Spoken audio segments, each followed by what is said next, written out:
ஷவுக்கு சங்கரை காவலில் எடுத்து சென்னை சைபர் கிரைம் போலீசார் விசாரணை நடத்த உள்ளதாகவும் தகவல் வெளியாகியுள்ளது. இது தொடர்பான முழுமையான விவரங்களை செய்தியாளர்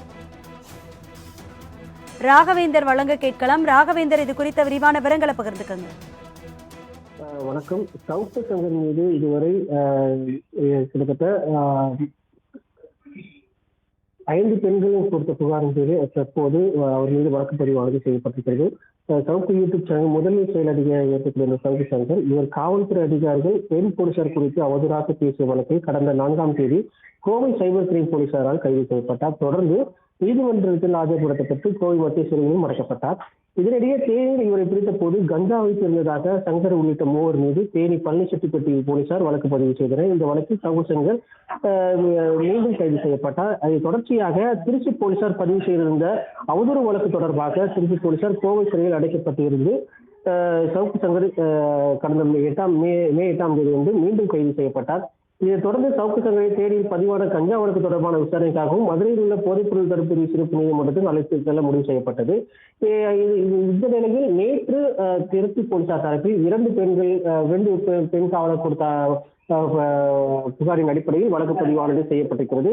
இந்த நிலையில் சென்னையில் பொறுத்தமட்டில் வீரலட்சுமி மற்றும் பெண் பத்திரிகையாளர் கொடுத்த புகாரின் பேரில் வழக்கு பதிவானது செய்யப்பட்டது.